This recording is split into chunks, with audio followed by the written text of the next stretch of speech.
Okay, welcome back to Gary's Economics. Today we are going to explain the only way to stop the far right from taking power in your country.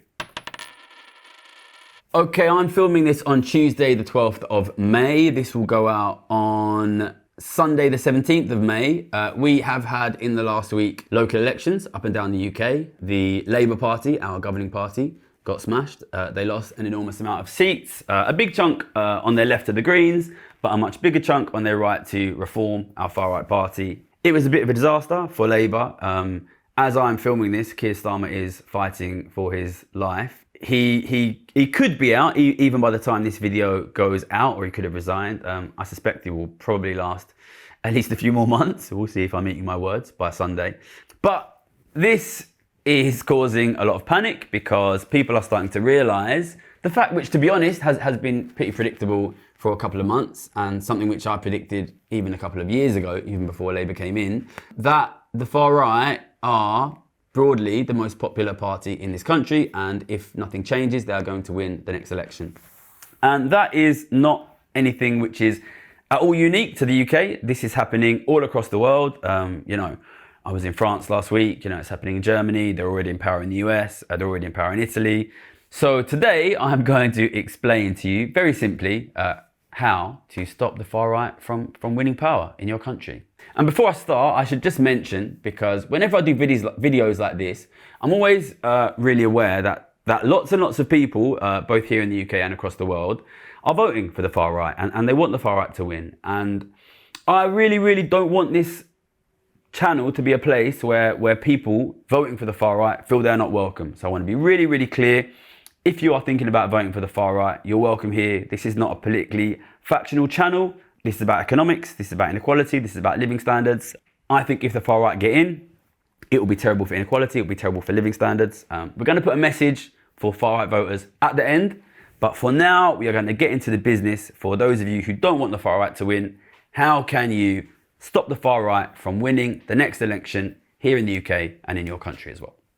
Okay, so I've got a number of things here which you need to do if you want to stop the far right from winning in your country.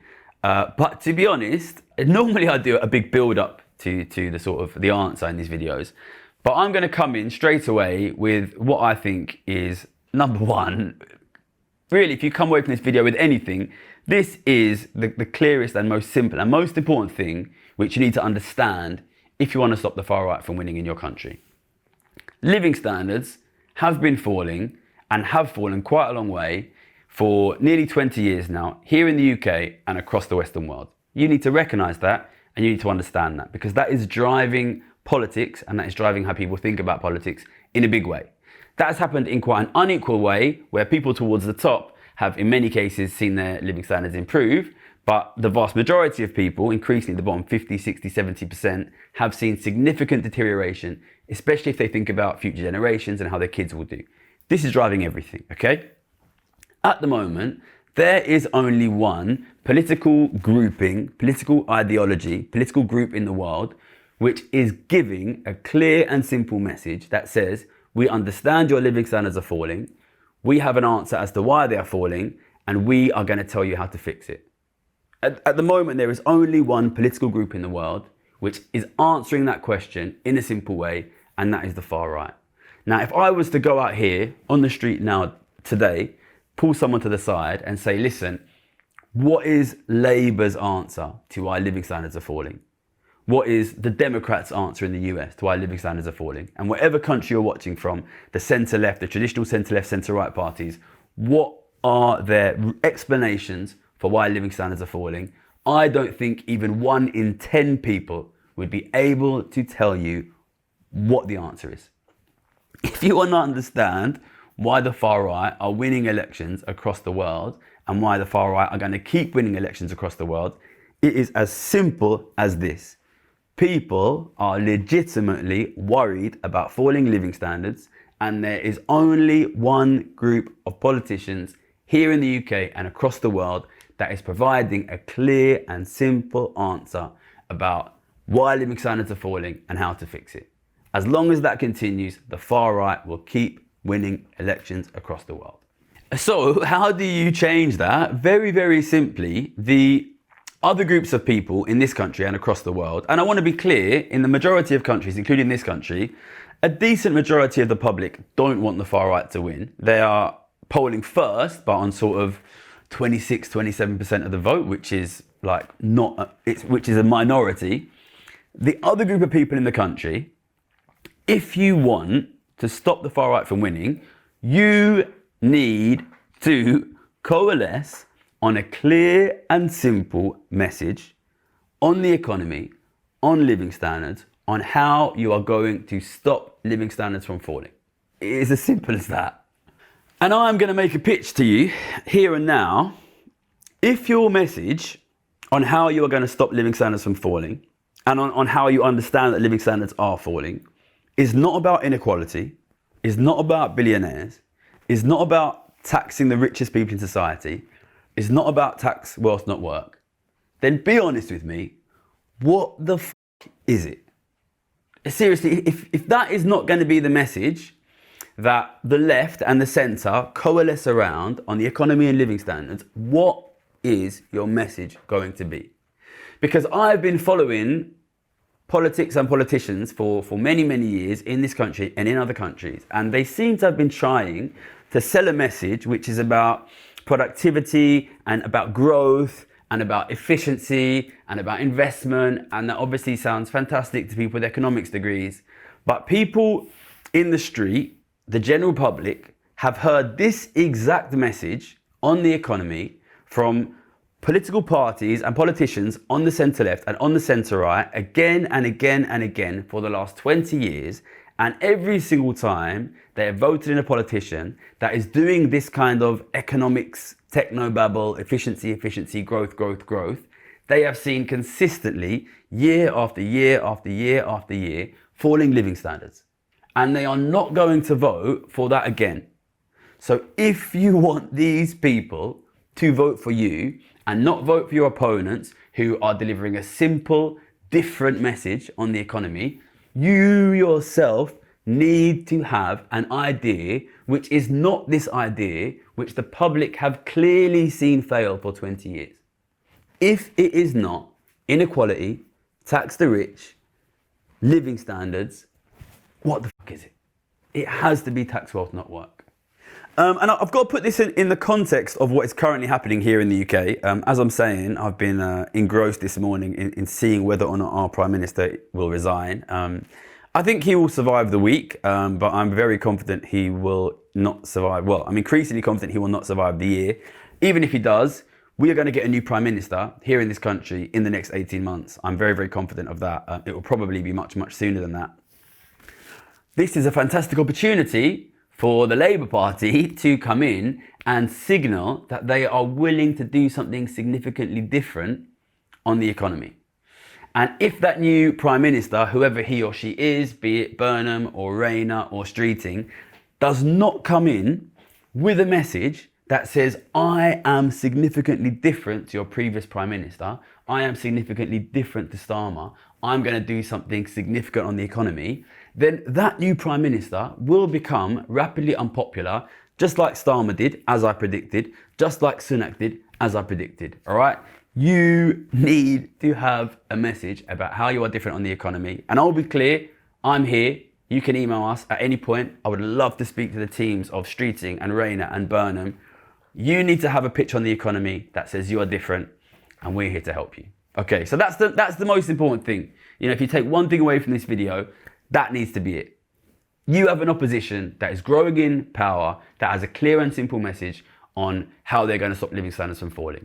Until you guys coalesce on one message that is simple and clear and easy to understand on living standards, you will lose. Okay, number 2. The next thing here is, I've written here, probably should have written this in more formal language, we need to stop the beef between the left and the centre. All right, listen, I like to think of myself as not politically factional, all right? I'm an economic single issue campaigner. I campaign on inequality. I think if we don't deal with inequality, living standards will keep falling. I think that is increasingly being shown to be true by reality. And I seem to have been painted by many as the political left. And in this country and across the world, my ideas have been much better embraced by the political left than they have the political centre. But I think this is a good time to sort of sit and look at these results. And I think we have to accept, not just here in the UK, but across the world, if I'm being totally honest, in the context of a growing, surging global far right, I don't think the centre can win without the left. And if I'm totally honest, I don't think the left can win without the centre. I think this is the way that it is. And, you know, I understand there's a lot of bad blood, and often there's reasons for that, why people on the left don't like people on the centre. And I'm sure there's good reasons why people on the centre don't like people on the left. The far right will be in control of this country in 3 years, unless we together find some way to work together to stop them. And I know, not just in this country, but across the world, the left and the centre disagree on many, many, many, many things. Unless we can find one thing that we agree on, which I think should be living standards, inequality, the economy, and we get together and fight for it, then the far right is going to win in this country and across the world. And for me, like, it's frustrating in a way, because I actually think in many ways the left offers the exact thing that the centre needs. And I think it is true that the centre offers the exact thing that the left needs. That I've been much more sort of welcomed by the political left in this country than I have by the political centre.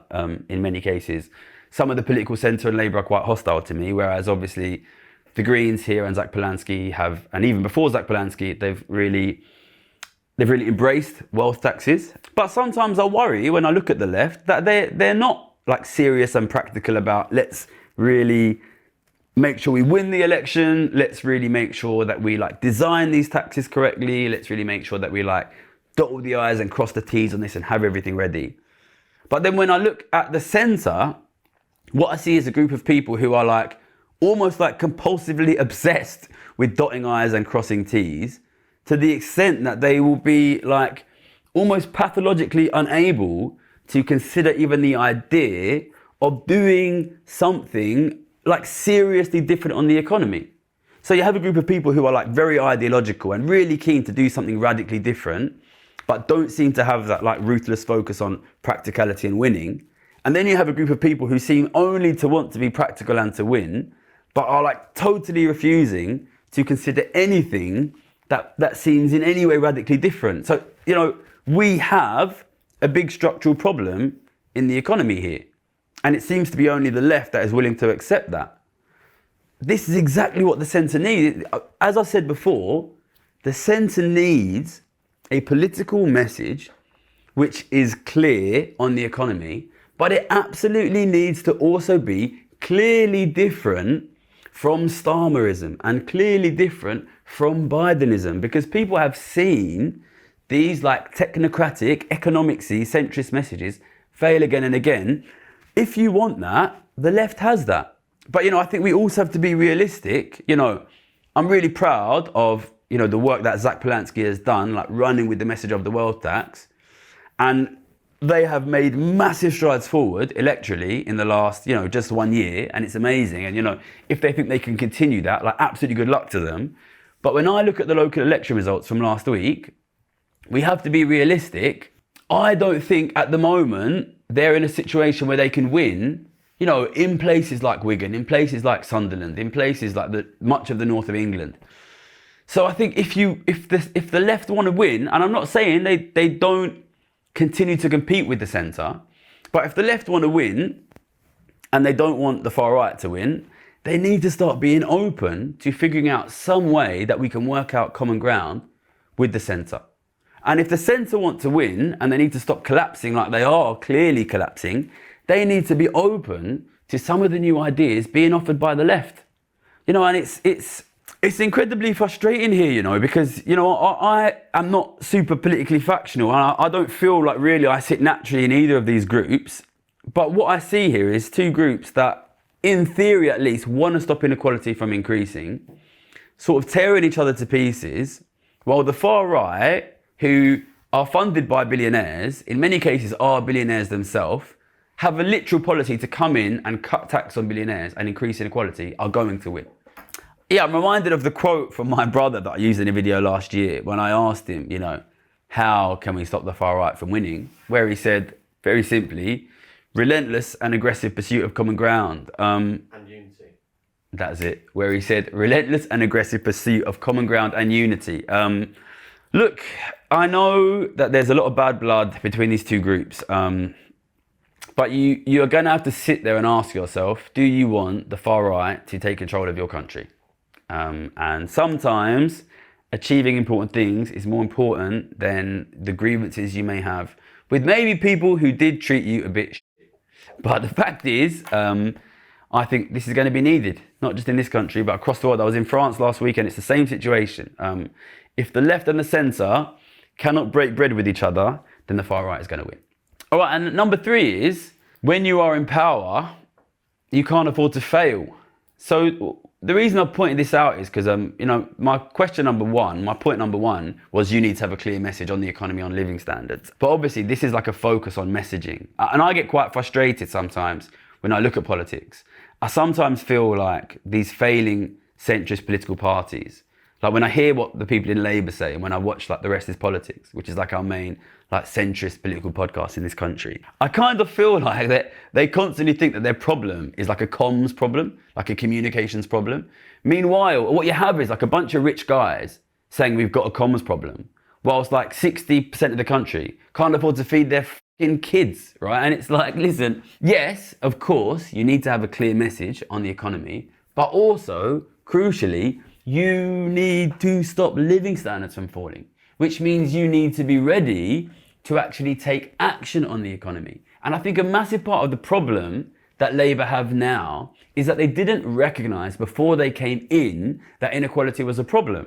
And the reason why I was able to like very accurately predict the collapse of Labour and the collapse of Starmer, I watched that video before I filmed this video, was because I recognised that these guys had a massive economic problem that they were not looking at. So, the reason I knew that Starmer would collapse is the same reason that I know if you get on a boat with a hole in the bottom, you're going to fucking sink, right? They were not fixing that problem. And this brings me to number 4, which is you need to start doing the prep work now. I think sometimes like the conversation about wealth taxes in this country in particular has moved into a space which is like really, if I'm honest, quite idiotic. Where I go and do an interview where I say, listen, growing inequality of wealth is a massive problem. If you do not deal with that growing inequality of wealth, you are not in any way going to be able to stop living standards, not even from not falling, but from not falling quickly. Like you need to deal with this problem. And then people turn around to me and they say, oh, but if you tax the rich, they're going to leave. If you look at this wealth tax or that wealth tax, it was designed badly and it failed. And I turn around to these people and say, okay, all right, fine. Wealth taxes have in some cases been designed badly. This is true. Work with me to design the wealth tax well then. Listen, if you know there's a hole in the bottom of your boat, don't turn around to me and say, oh, but last time, my mate Dave, he had a hole in the bottom of his boat and he tried to fix it and it didn't work.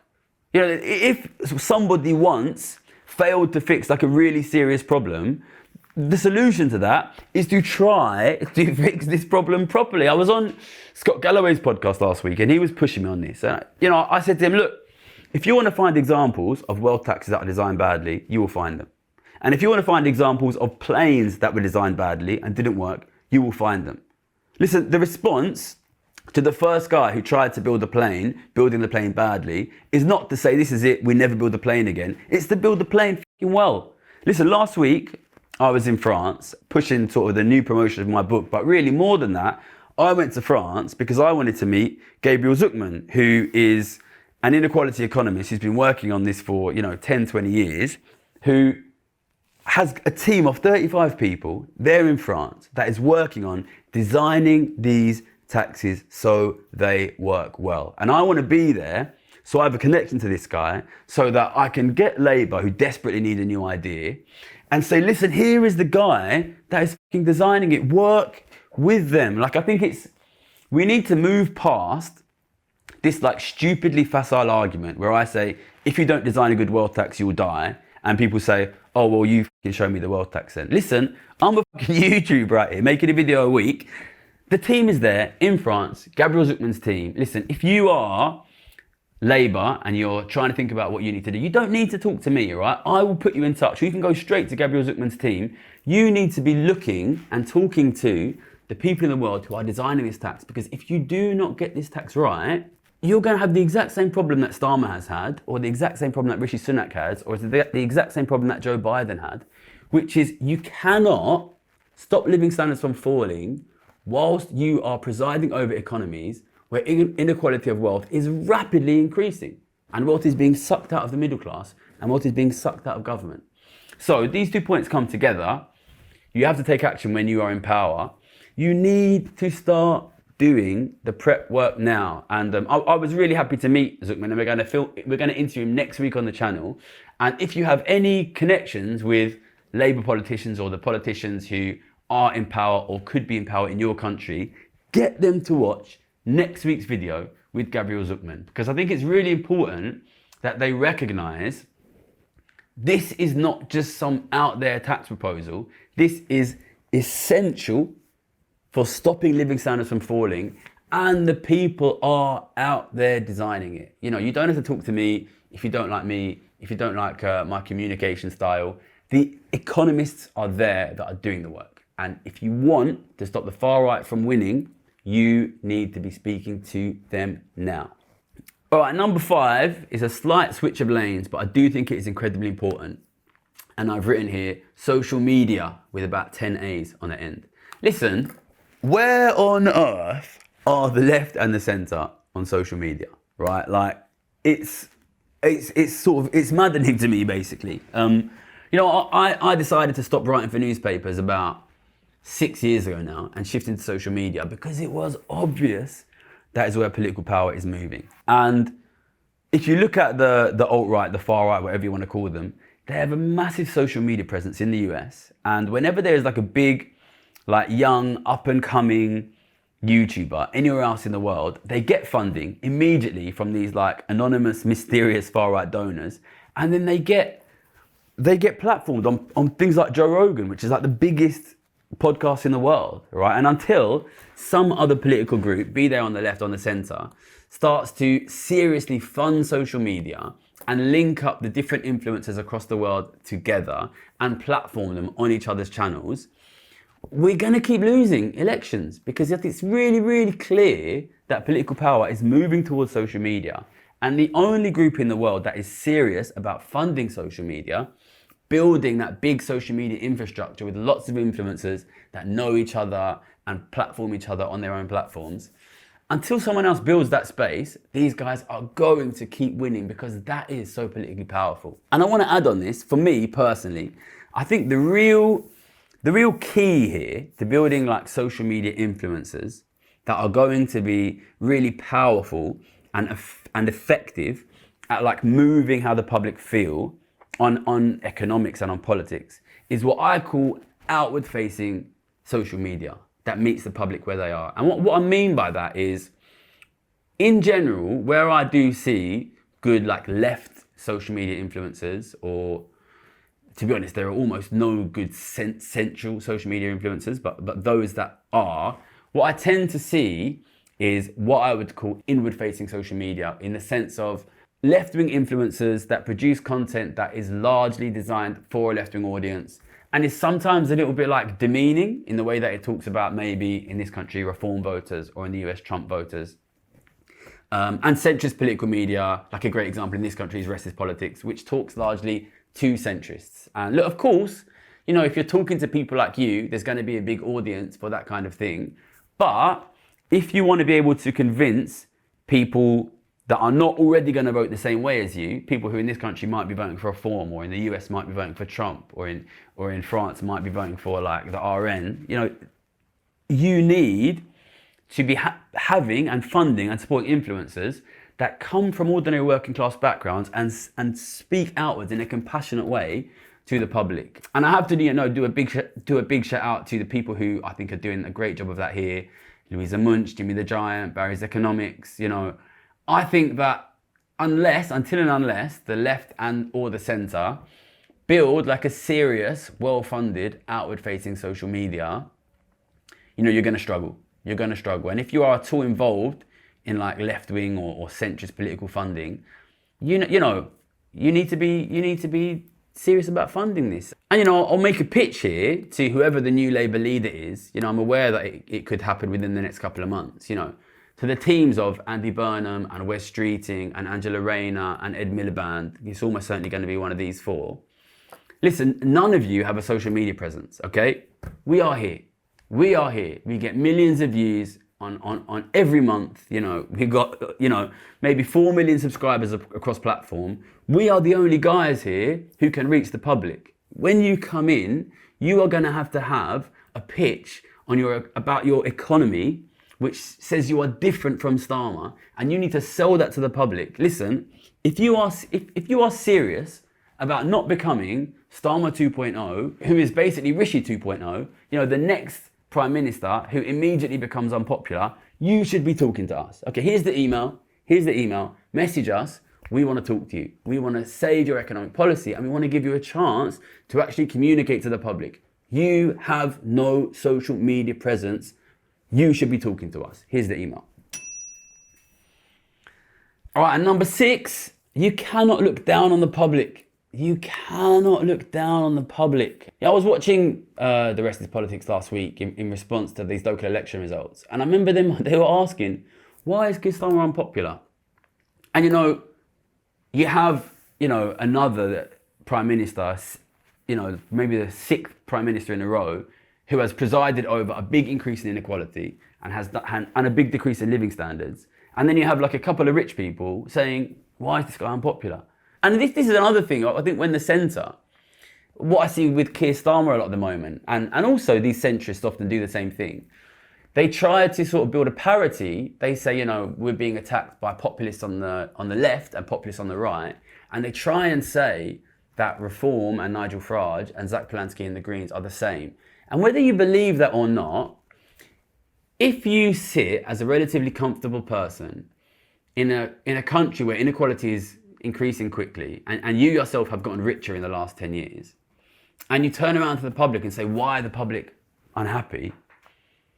Then you're desperately out of touch, basically. And I think you need to recognise that when you as the centre say both the left and the right are like radicalists or, you know, wild and unrealistic, in a country where the centrist vote is collapsing and the far right and far left votes are exploding, the message you send to the public is we do not want to give you change. And that will kill the political centre. Because the one thing that the vast majority of the public want here in the UK, in America, in France, in Australia, in Italy, in Germany, is change. You cannot dig yourself into a bunker and say, no, it's the public who are wrong. And I'm reminded of what I think is probably like the defining political moment, really, I think, of the last 10, 15, 20 years, which was the deplorables moment from Hillary Clinton. Let me see if I can get the exact quote.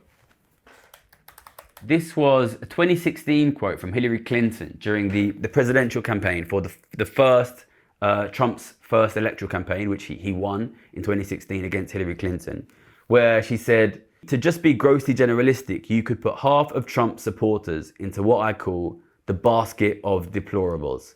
They're racist, sexist, homophobic, xenophobic, Islamophobic, you name it. And this was before I was actively involved in politics, but I remember looking at this and thinking, she's lost this election. It's just as simple as that with one line. When you hate people, they can feel that you hate them. And I know what it's like to be a poor person, you know, growing up in an unequal country that looks down on poor people. And I think a big part of this far right vote is a kind of a fuck you vote to like a political, intellectual, intelligentsia class, which kind of hates the public and has left them behind. And I think, you know, I got in trouble for saying something like this last year. But the truth is, like, if you respond to a public which has been left behind and has seen their living standards fall, especially in a context where the top 10% has been protected and the top 5% has massively benefited. And if you turn around to these people who are demanding, listen, we want something different and respond by calling them deplorables or assuming that they're racist, then they're going to hate you and they're going to vote against you and you're going to lose elections. So listen, and of course, listen, I'm 100% aware that racism is increasing in this country. I see, and of course it's increasing in the US as well. And I know that I'm speaking here as a white person who is not on the end of it. And I know that it's happening. But the fact is, these guys are going to win the election. Do you want them to win the election? And if you don't want them to win the election, you need to be able to relate to the public of your country in a compassionate way. And look, I'm sitting here in London, and I'm from London, I'm born and raised in London, I grew up in a very multicultural, multi-ethnic area, and the far right, which in this country is the Reform Party, is not very popular in London. And they don't get a lot of votes in London. And it would be really easy for me to turn around to my audience and say, oh yeah, you know, these guys are a bunch of racists. And I'd probably get like a load of people supporting me on that. Is that going to win you the election with people in the north of England who are considering voting for reform? You know, these people have a legitimate right to demand change. And if you turn around and call anybody who's demanding change a racist or call them a deplorable, then they're not going to vote for you. So I think this is like a really, really important issue here. You know, it's a really important issue. Listen, we need to be able to speak to each other with compassion. And when people vote for reform, I don't ever turn around and blame them. You know, the way I consider this is, I have a public voice here. If people are voting for reform, that's because I didn't make my case well enough. You know, I will never deliver contempt to poor people, to weak people. You know, we need to find ways to work together here. You know, it's as simple as that, basically. And that brings me to this number 7, which is the real big problem is going to be avoiding this hatred and division, even in some cases when we are receiving hatred. You know, it's as simple as this. I was in France last week and they kept saying to me, you know, do you think what we need to do is to like increase hatred of billionaires and increase hatred of bankers? You know, we need a common enemy, this kind of thing. And what I said to them was, I think hatred only feeds the far right. I think hatred only feeds the far right. I think if people are hateful and people are angry, then that feeds the far right in every country. There's a scene in 1984, like George Orwell's great work, although he's got a lot of great books. I think it's called The 2 Minutes Hate. And in this scene, they get everybody and they sit them in a cinema and they show them all these like fucking terrible things happening, horrible things, and they make you really angry and really angry. And then when you're really angry, then they flash up on the screen all the people they want you to hate. These are the guys we want you to hate. These are the guys we want you to hate. And I think Orwell is a great writer and a great thinker. And I think that the point he's trying to make is, if you can make people angry and if you can make people scared, you can make people hate each other, then people become easy to manipulate. And they will become easy to manipulate by the rich. And the rich who increasingly own the media and own, in many cases, the political parties. They are the big funders of reform and the far right in basically every country.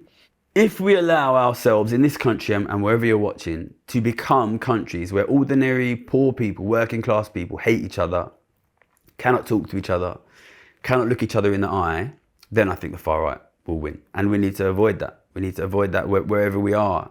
And, you know, you need to be able to ask yourself, if you're watching from London or if you're watching from, you know, New York, you know, or a big city where you have a degree and you're educated, you know, ask yourself, you know, what must it feel like to be somebody who doesn't have a university degree, who's growing up in some left behind part of the country, who's growing up in Sunderland, or who's growing up in Grimsby or in Blackpool, or, you know, parts of the South or parts of the Midwest where they're separated from these big centres. And we need to be able to be compassionate and find that common ground. If we cannot find that common ground, we're going to keep losing. And, you know, this brings me back to my first point, basically, which is, well, it's my second point, actually. You know, I look at the votes last week, and again, massive congratulations to the work that Zach and the Greens have done. But I'm not sure the Greens can win in Sunderland, you know, and parts of the Midlands and parts of the North. Which means we need to be looking at each other and figuring out how can we work together? What is our common ground? And crucially, what is our shared common message on living standards that we deliver to the public? If we do not have a shared, simple, common message on the economy, on living standards, that we deliver to the public together, then we will lose. And lastly, I promised I would do a message to reform voters and people who are considering voting reform, because I honestly mean it. Like, this is not a space. This is not a space just for Green voters or just for Labour voters. Like, I am not politically factional. I'm trying to get action on inequality, and everyone is welcome here. Everybody is welcome here, regardless of who you vote for. And I recognise that a lot of the people who are voting for reform are poor people from up and down this country. And, I grew up poor, and I know what it's like to be a poor person and to be looked down on and to feel like there's this group of people who don't give a fuck about you and are ignoring you. And I just want to say, look, I know what it's like, and I recognise why it is. And the reason I'm here is because I'm trying to stop your living standards from falling. I understand that it's difficult for young people to buy houses, to have families, to get financial security. That is the reason I'm here. And I know you are pissed off with Keir Starmer and with Labour. And to be honest, I'm pretty pissed off as well. And I know maybe some of you don't trust like Polanski and the Greens, and it's on them to try and convince you. But what I need to tell you is, be careful who you trust.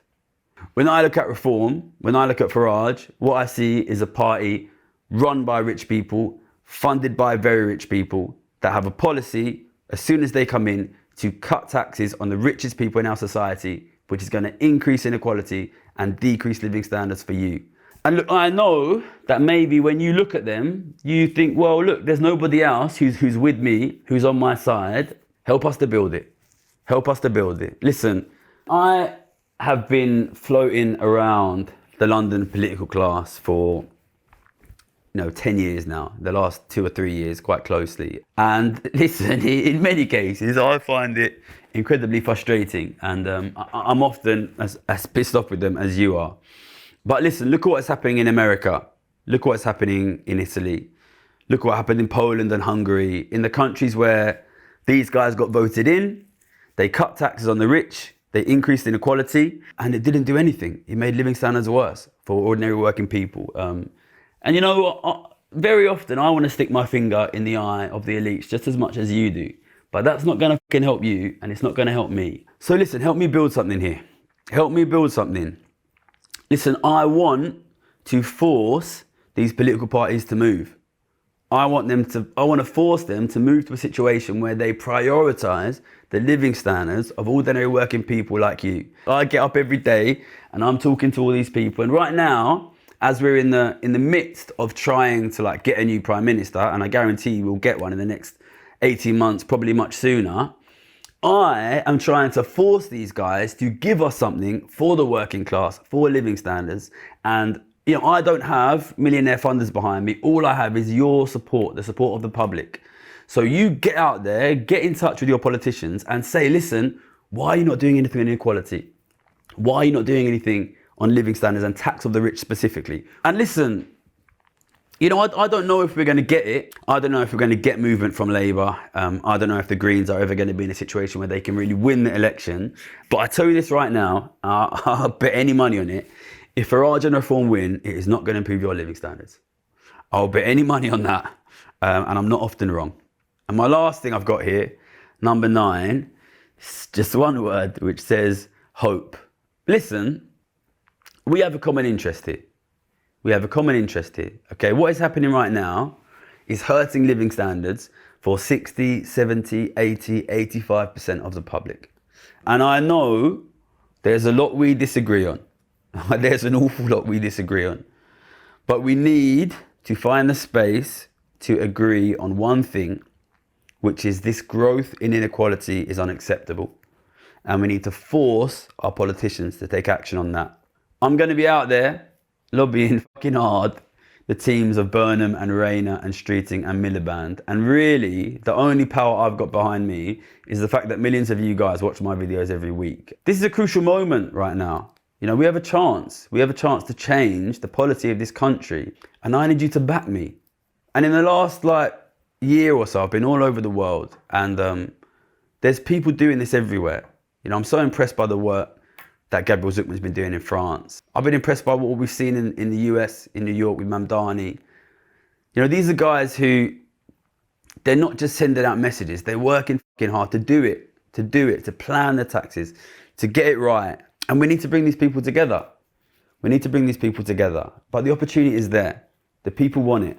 And I think the only thing that's really stopping us from getting these things is that we are being convinced to fight against each other and to hate each other. And we need to be able to move past that. But look, I'm kind of knackered. It's been a lot. Like with this change in the leadership and the upcoming new Prime Minister, I, just like everyone, I'm sort of desperately running around trying to get my piece of influence. And I don't have to do it, but I do it anyway, because I think we can win. I think we can win. And if enough of you support me and push like I'm doing, then we will win. All right, thank you. Good luck. Tax Force not work.